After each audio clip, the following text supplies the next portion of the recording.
हबीब साहब कराची की अब नशिस्तों पे आ जाए नजर। अब जरा अरबाब चांडियो भी हमारे साथ मौजूद है। फिर मेरा ख्याल है कि अरबाब चांडियो से बात करें। अरबाब चांडियो इस पूरे जो हमने कराची में सर्वे किया, अरबाब चांडियो साहब उसका एक विटनेस भी है। ठीक, अरबाब आप जरा बताएं ना कि क्या सिचुएशन थी कराची की जो 15 नशिस्तें हैं। हबीब साहब को तो ये लगता था कि उनमें से 14 पर पीटीआई आगे है और एक जो थी वो पीपी के पास थी, लियारी वाली। हबीब साहब अरबाब ये कह रहा था, अरबाब ने सर्वे शुरू होने से पहले अरबाब से पूछें कि अरबाब ने क्या मुझे क्या कहा था और सर्वे होने के बाद इनकी राय क्या थी। जी अरबाब जरा बताएं आप। बिल्कुल हबीब साहब और आपकी दोनों की मेहरबानी। हकीकत ये कि हम मुर्दा कौमें हैं, जिंदा किसी की तारीफ नहीं करते, लेकिन आज मुझे अल्लाह को हाजिर नाज़र जान के मैं ये बात कर रहा हूँ कि जब सर्वे शुरू हुआ और सर्वे ख़त्म हुआ तो बिल्कुल हम बंस रोड के एक छोटे से ढाबे पर बैठे हुए थे, जहाँ जो है वो हमने चना चाट खाई। उसने पैसे भी नहीं लिए। हबीब अकरम को देखकर कहा कि नहीं भाई इससे पैसे नहीं लेने। अच्छा। वहां पर हबीब अकरम ने एक पेन उठाकर कलम पर मुझे लिख के दिया पूरे सर्वे के खात्मे के बाद कि अरबाब अगर फेयर एंड फ्री इलेक्शन हुआ तो 14 नशस्तें पीटीआई यहां से ले जाएगी। अच्छा। और बाकी नशस्तें जो है वो 2 से 4 नशस्तें उन्होंने जो है वो पाकिस्तान पीपल्स पार्टी को दी। और आप यकीन जाने कि यही हुआ है कराची में। ये 278 फॉर्म 45 मेरे पास मौजूद है, 278। अच्छा। ये इतना बड़ा पलंदा सिर्फ एक हल्के का है, ये मुस्तफा कमाल के हल्के का है। अच्छा। इस फॉर्म 45 278 के मुताबिक जो उम्मीदवार खान है जिसका ताल्लुक पीटीआई से है, उन्होंने, ये मैं आपको दिखा भी देता हूं, एक मैंने चार्ट बनाया, ये देखिए आप चार्ट देखिए। ये 274 पोलिंग स्टेशन का नतीजा है 286 में से।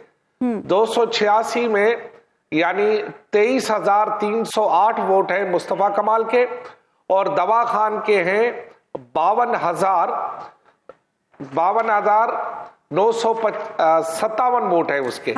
आज ये चैलेंज भी हुआ है हाई कोर्ट में। अच्छा, ये सिर्फ यहां मामला नहीं है। आप हल्का 238 जहां पर हलीम आदिल शेख 71,000 वोट लिए, कितने 71, और उसके मुकाबले में जो वहां उम्मीदवार था सादिक इफ्तिखार, उसने सिर्फ 23,000 वोट लिए और वो कामयाब हो गया। इसी तरह कराची के एने 231 जो कि हकीम बलोच ने हल्का जीता है, सिर्फ 200-250 वोटों से जीता है और वहां पर 2,500 से ज्यादा खारिज करार दिए गए। अच्छा। यहाँ पर बात रुकती नहीं है ना कराची की। कराची अच्छा, ये मुझे बताइए अरबाब कि आपके पास ये असली है, इसका क्या सबूत है? ये जो फॉर्म 45 है, इसका सबूत ये है कि अल्लाह से बड़ी कोई जात तो है नहीं। मैं अल्लाह की कसम खा के कहता हूं कि ये असली है। और अच्छा। ये आज हाई कोर्ट में जमा भी हुए हैं। अच्छा, यानी अब ये लीगल डॉक्यूमेंट है। और दूसरी बड़ी बिल्कुल है, आप दरखास्त देकर सिंध हाई कोर्ट के रजिस्ट्रार से ये मंगवा भी सकते हैं। और मैंने भी वहां से मंगवाए, मुझे किसी उम्मीदवार ने नहीं दिए। अच्छा। और ये अच्छा सिर्फ ये एक हल्के के, ये जो आप कह रहे हैं कि फॉर्म 45, और मैं भी ऐसे बहुत सारे हल्के, फॉर्म 45 फिर गलत यानी ये जो नतीजे आए हैं, क्या आपके इल्म में ऐसी बात है कि फॉर्म 45 जब इकट्ठे होके नतीजा बनाया गया तो वहां पे सारे उम्मीदवार मौजूद थे? असल जी, बात तो है। बहुत मकामात पर तो उम्मीदवारों को बाहर निकाल दिया गया ना। इलेक्शन के रोज तो इक्का दुक्का वाकयात हुए कि ठप्पे शप्पे लगे।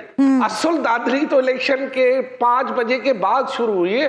उसमें एक हबीब एक और भी काम किया गया, पता है क्या काम किया गया? तो सही रिजल्ट आ रहे थे 95 उसके बाद हुआ है जब रिजल्ट आने बंद हुए 95 पोलिंग जी। और जब आप 95 पोलिंग स्टेशन पर आपको फॉर्म 45 दिया गया ना, 5 पर आपको निकाल दिया गया। अच्छा। और उसमें फिर उन्होंने अपना काम किया। जी, ये भी काम हुआ है बहुत सारे पोलिंग स्टेशनों में कि 95 तक आपको दिए गए, यानी 95% दिए गए।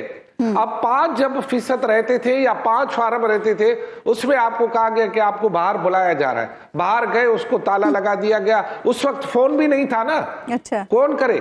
ठीक। ये जो टेलीफोन बंद किए गए थे, ये कोई किसकी वजह से बंद किए? क्योंकि राब्ता ही ना हो, कौन एहतजाज करेगा उस ठीक, वक्त? किस तरह करता? अभी ये अगर ये जो इलेक्शन ट्रिब्यूनल है वो अगर ईमानदार होंगे तो उन्हें ये फॉर्म 40 पर जो है ना बहुत बड़े फैसले होंगे, लेकिन कौन करेगा?